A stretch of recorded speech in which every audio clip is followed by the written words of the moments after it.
Olá, boa tarde, bem-vindo ao nosso Espaço do Servidor, nosso encontro semanal aqui na Ubra TV, que hoje muda de horário. Estamos conversando com você a partir das 3 da tarde, mas durante todo o tempo do horário eleitoral gratuito na televisão, vai mudar mais uma vez nosso horário, 10 para as 4, nosso encontro marcado aqui, a vez e a voz dos servidores públicos gaúchos. E no programa de hoje você acompanha uma entrevista especial sobre reforma tributária, a importância disso para o desenvolvimento do Rio Grande do Sul. Falando ainda em desenvolvimento, a preparação do painel com os candidatos ao governo do estado que vão tratar das principais questões do funcionalismo gaúcho. Reunião também da CGTB, dos representantes regionais do Rio Grande do Sul, da CGTB, também em véspera eleitoral. E ainda a atualização dos impasses a respeito do sistema prisional gaúcho. Você é nosso convidado, o Espaço do Servidor começa agora. O Espaço do Servidor começa sempre lembrando que a sua participação é fundamental para este programa. Então está aparecendo aí o nosso e-mail, espaçodservidortv@gmail.com, que você pode mandar críticas, sugestões, fazer perguntas, questionamentos e também pode assistir, indicar para os amigos, pode assistir o nosso programa no site da FESERGS, www.fesergs.com.br. E a gente começa o programa de hoje, então, cumprimentando César Chagas, presidente do Sindicato dos Técnicos Científicos e também nosso representante aqui da Central Geral dos Trabalhadores. Nesta semana que passou, então, teve uma reunião, realizada na última quarta-feira, um encontro importante de representantes da Regional Gaúcha, da CGTB, onde foram discutidos pontos fundamentais da atuação da Central aqui no Estado, em véspera de eleições. César Chagas. Exatamente, Sandra.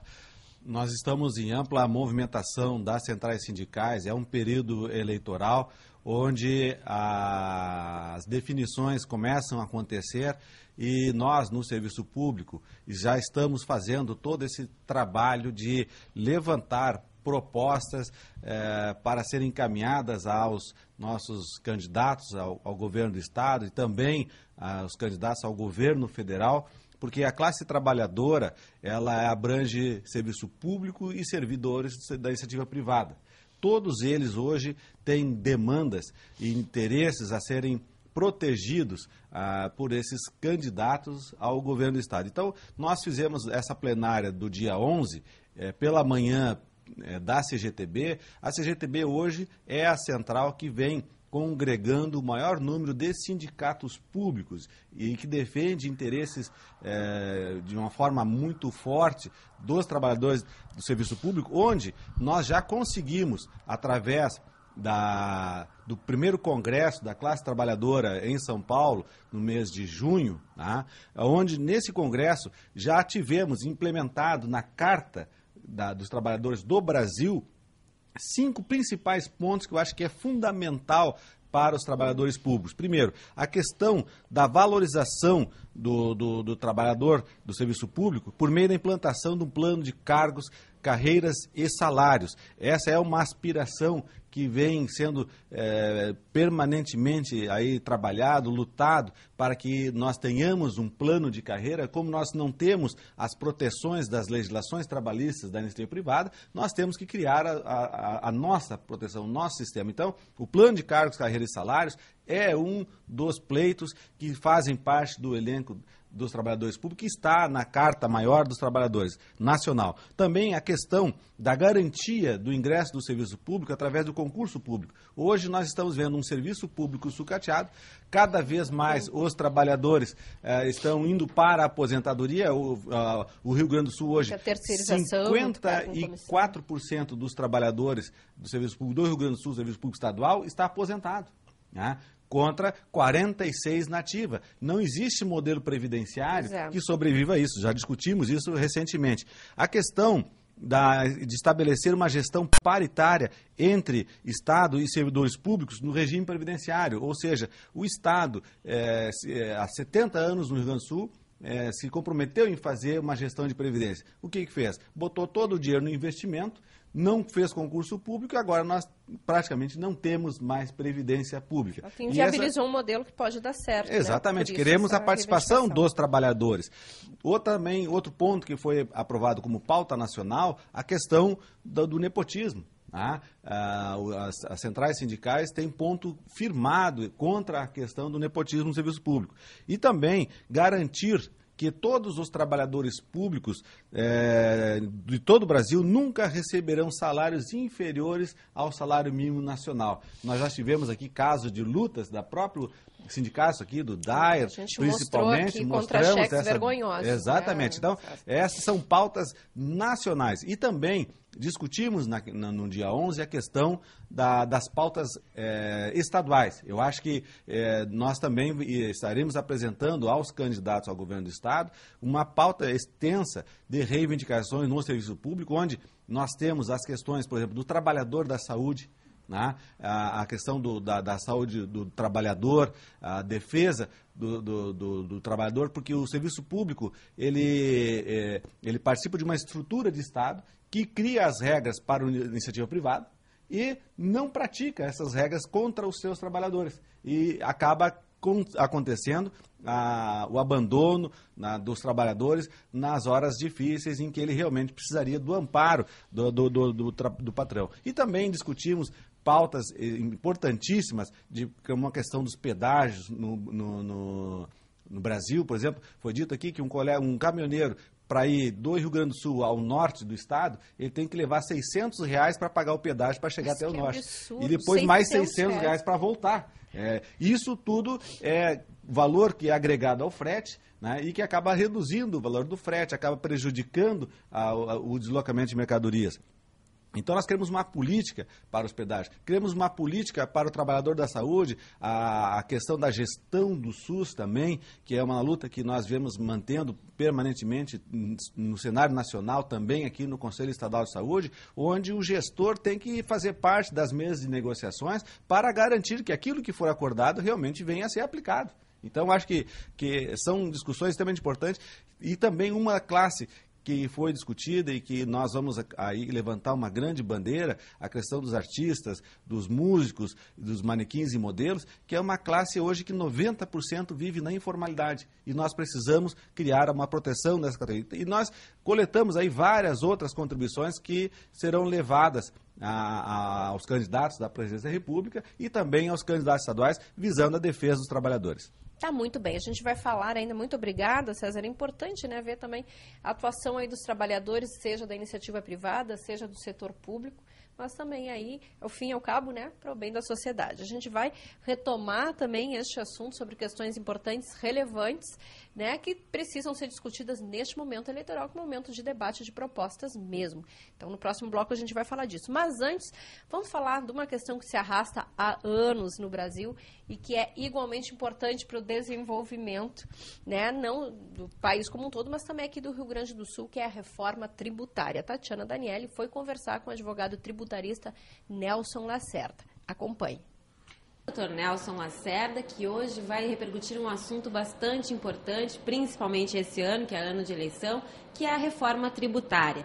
Ele saiu nas últimas edições do Jornal do Comércio, um pequeno artigo onde ele fala da importância de quem vai fazer essa reforma tributária. Em ano de eleição, os pretendentes ao governo do Estado que irão administrar o Estado no próximo ano têm que estar comprometidos com esta reforma, né, doutor Nelson? A reforma tributária no Brasil é uma necessidade há muitos anos. E há muitos anos ela é utilizada também como moeda eleitoral. Todo ano, todo mundo que se candidatar vai dizer que vai fazer a reforma tributária. Começou-se a fazer uma reforma tributária, a esboçar algum tempo atrás, que ela foi repudiada. Por quê? Nós temos um palheiro de tributário, ou seja, excesso de normas, todo mundo faz norma, cada município faz norma, ou seja, no Brasil todo mundo legisla. A história da humanidade é de uma luta contra o abuso do poder de tributar. Se você for ver as próprias guerras, Farroupilha foi contra o abuso de poder de tributar do Império. Tiradentes, abuso de poder tributar sobre as minas. Então, onde você for ver no mundo, as guerras foram contra o abuso do poder de tributar. Ou seja, há um constante abuso de tributar, de aumentar impostos, tirar mais dinheiro do povo, porque o dinheiro acaba sendo do povo, não é das empresas, isso acaba que é sempre do povo que sai o dinheiro, para a mão de quem governa e ele má administra. Ele arrecada muito e gasta mal o dinheiro. Então, a reforma tributária seria necessária para quê? Para reduzir o número de impostos, de diferentes impostos, simplificar e ajustar, tornar justiça ao imposto. Então, essas duas coisas têm que se casar. Primeiro, diminuir a quantidade de impostos. Se fala muito de imposto único, como em alguns estados, países já têm. Segundo, colocar justiça social no imposto. Imposto sobre consumo e não sobre produção. Se criou, e nos países desenvolvidos existe o IVA, que é o Imposto sobre Valor Agregado, em que cada um paga a sua parcela de imposto na cadeia produtiva. Quem produz paga, quem transporta paga, quem compra daqui para distribuir paga, quem daqui na loja paga e o povo paga no final. Cada um a cadeia. Esse é o imposto mais justo. No Brasil está acontecendo o contrário. Se fez um planejamento para a reforma tributária em que aconteceria isso, o IVA, Imposto de Valor Agregado, cada um paga seu pedaço. Mas na lei, na verdade, os estados separados começaram a fazer o quê? Substituição tributária. O que é isso? É esse aqui em cima que produz, já quando produz, gasta para produzir, gasta para passar para quem vai distribuir, para depois receber, espera até chegar no povo e o povo pagar para ele ver dinheiro, mas além de tudo está pagando o imposto dele e o imposto de toda a cadeia, antecipado para o Estado. Isso significa descapitalizar a produção e antecipar o imposto para o Estado. Significa o quê? Onerar excessivamente a produção, o que reduz o sistema econômico e o emprego. Então, é um sistema extremamente cruel e injusto o que está ocorrendo no país, apesar de se fazer bandeira com um outro tipo de reforma. O que está acontecendo agora, que é muito interessante, é o seguinte: nós tentamos, inclusive, criar uma associação há algum tempo, a Contra, Associação dos Contribuintes Tributários, tentando fazer com que a sociedade civil fizesse uma reforma tributária e apresentasse, porque eles não vão fazer. Agora, essa semana, a OAB Federal, a OPI, recebeu um grupo muito interessante de Santa Catarina, que está trabalhando também nesse sentido, no sentido de que nós, advogados, nós, empresários, apresentemos uma reforma e façamos uma reforma social e tributária e entreguemos uma reforma fiscal para o governo. Ou seja, se faça como se fosse um plebiscito entre quem entende de tributo e entregue ao governo a matéria e ele ter a obrigação de começar a trabalhar nela. Então, isso foi entregue ontem para o presidente da OAB Federal, já um esboço de todo esse trabalho, e estamos todos, vamos começar todos, inclusive a OAB juntos, o OPI já entrou, vamos todos trabalhar nesse sentido de aproveitar esse momento político deles para nós criarmos uma reforma tributária e apresentar para os políticos e vocês vão aceitar isso aqui? Ou vocês não? Ou seja, para mostrar ao povo que existe a possibilidade sim de fazer uma reforma tributária, mas que eles não vão fazer.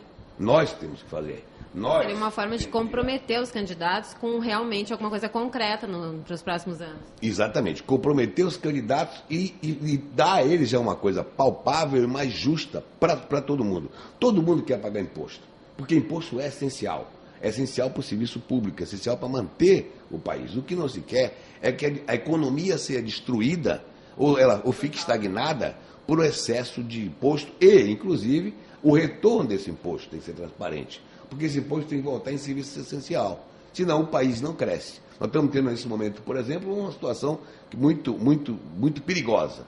Há uma recessão correndo pelo mundo inteiro. Ela correu pelos Estados Unidos, foi para a Arábia, foi para a Europa. Está se falando que essa recessão está circulando e vai fechar o ciclo. Se ela fechar o ciclo no BRIC, vai ter a terceira depressão. Uma depressão como nunca houve, seria globalizada. Em contrapartida, no Brasil, o discurso está sendo: estamos tendo inflação. Não estamos tendo inflação nenhuma. Estamos tendo deflação. Mas está se falando em inflação. E se tirou o Selic do 7 e botou por 11. Estamos criando, na verdade, um país de agiota. Estamos trazendo dinheiro de fora para ganhar dinheiro com empréstimo aqui dentro, não para a produção. Estamos fazendo um trabalho equivocado. Estamos dizendo que o Brasil está tendo inflação. Não está tendo inflação. Já houve nos últimos 2 meses queda da produção. Há um perigo de recessão generalizada no mundo que pode virar uma depressão. O Brasil ainda está, de certo modo, blindado porque havia gordura queimar dentro da economia, ou seja, poderia crescer com a economia interna. Nós temos que crescer a economia doméstica para evitar as turbulências externas. Nós temos uma economia ainda carente, muito grande. E se nós não fizermos isso, essa recessão circular e fechar o ciclo, vai virar uma depressão. Nós não vamos ter bala para segurar, porque não temos economia forte. Esse momento, há um mês atrás, o governo agiu acertadamente quando baixou a Selic, baixou os impostos, aumentou o consumo, fortaleceu a economia interna. Deveria ter mantido assim, está fazendo agora o contrário, porque ouviu o G20.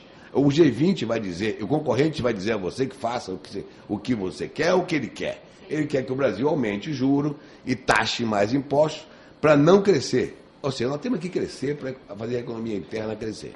Tá muito bem, obrigada, Tatiana. A gente vai fazer um rápido intervalo e no próximo bloco vamos conversar sobre os preparativos para o painel com os candidatos ao governo do Estado e também sobre os impasses no sistema prisional gaúcho. Só um minuto, a gente já retorna.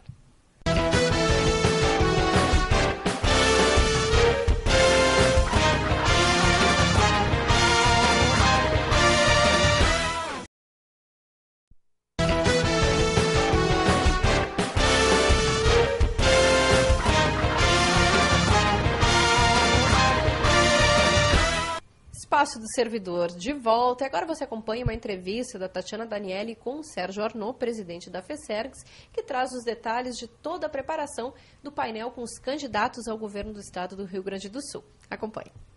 Boa tarde, Sandra. Hoje o presidente da FESERGS nos traz as últimas informações sobre a preparação do painel do dia 30 de agosto com os candidatos ao governo do estado. Na próxima semana será realizado um seminário de servidores públicos, de onde sairá a pauta de reivindicações para esse grande painel no dia 30, né, Sérgio?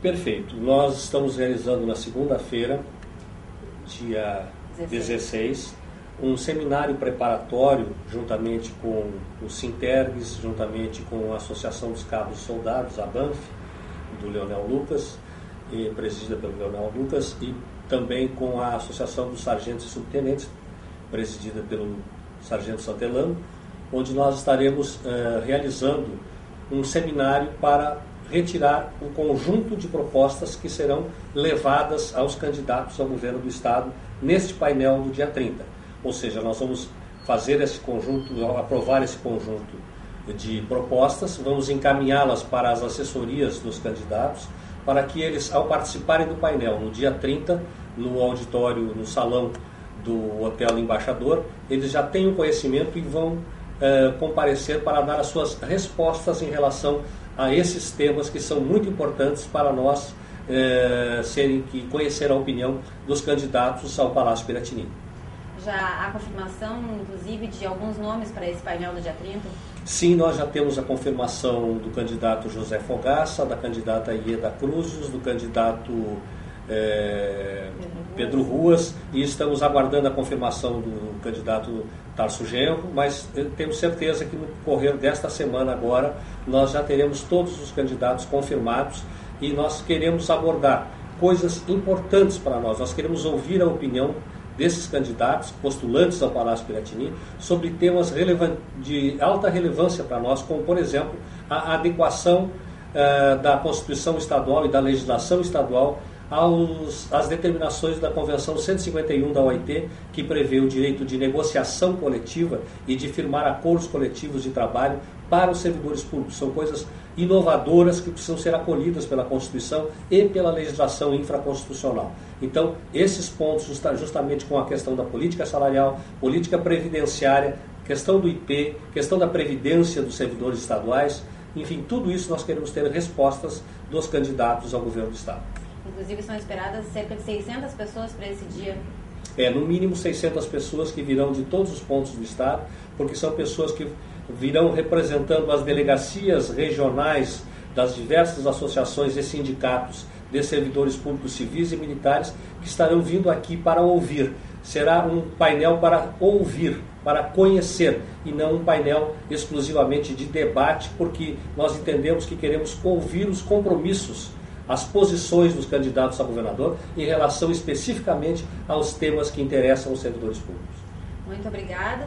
Então fica aí já a lembrança, e o Espaço do Servidor estará cobrindo tanto o seminário do dia 16 de agosto, lá no auditório da FEPAGRO, como também o painel no dia 30 de agosto no Salão Diplomata do Hotel Embaixador. Voltamos com a Sandra Bittencourt. Aí os detalhes, então, deste painel tão importante, a gente aproveita para repercutir aqui com o Flávio Berneira, vice-presidente da Mapergs, que é a voz aí dos servidores gaúchos que atuam numa área tão sensível, tão problemática do Estado, que é esta área aí carcerária, e que tem a ver, de uma maneira, né, imediata, com a segurança pública no Rio Grande do Sul.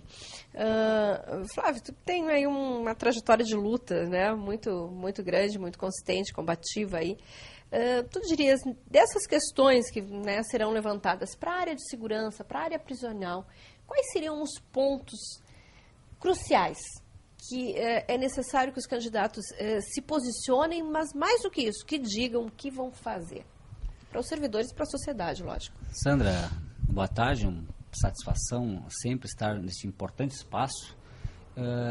Eu até teria uma certa cautela para não me antecipar ao seminário que acontecerá e preparar a temática deste painel com os candidatos. Mas alguns que já são de domínio público e dos próprios candidatos, eu acho que convém destacar, por exemplo, a ausência até então de uma norma regulamentando a aposentadoria dos servidores da segurança pública, sobretudo os servidores da Polícia Civil, do sistema penitenciário, das perícias, porque a Brigada Militar, as polícias militares já têm a sua aposentadoria regulamentada pela Constituição Federal. Esse é um ponto, então, importante aí a ser discutido. Enquanto isso, a gente percebe, nessa semana que passou, foi mais uma semana de impasse para o sistema prisional gaúcho. Na quarta-feira se chegou finalmente a um acordo, né, porque a Justiça tinha determinado, então, a interdição de albergues. Qual é a situação, qual é o clima, né, dentro dos albergues, dentro das casas prisionais, para os servidores enfrentar com essa indefinição, com essa insegurança que causa, né, este estado de coisas no Rio Grande do Sul? Queria a tua visão. Sandra, me permite, assim, eu já afirmei isso, eu acho que convém destacar, né, que nós condenamos o regime pela própria natureza do regime, né, que no nosso entendimento é ineficiente, não se presta àquilo que é a didática. O modelo está errado. Está errado.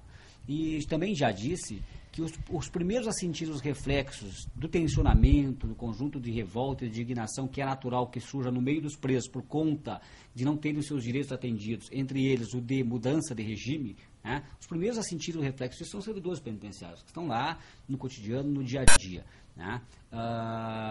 Felizmente parece que neste acordo que foi pactuado entre o governo do Estado, SUSEP e o Poder Judiciário, que culminou aí onde a Justiça retrocedeu, ou melhor, os albergues estavam interditados, ela voltou atrás, reconsiderou esse tema, foi o uso das tornozeleiras. O SUSEP se comprometeu em 200 presos já começarem agora, nos próximos dias, a usarem as tornozeleiras. Nós esperamos que essa medida seja ampliada aí, em caráter de urgência, porque é necessária. Que vamos insistir, né? Na opinião de quem entende do assunto, que trabalha diretamente com isso, a saída mais eficiente. Já disse, a tecnologia está aí para nos ajudar. Eu acho que essa ferramenta é indispensável. Bom, e falando em tecnologia, você não pode, né, deixar de levar em conta o projeto aqui da FESERGS de inclusão, é o servidor digital, com as ofertas aí da Atenas Lenovo, que a Luciana Borba nos traz os detalhes. Diga aí, Luciana.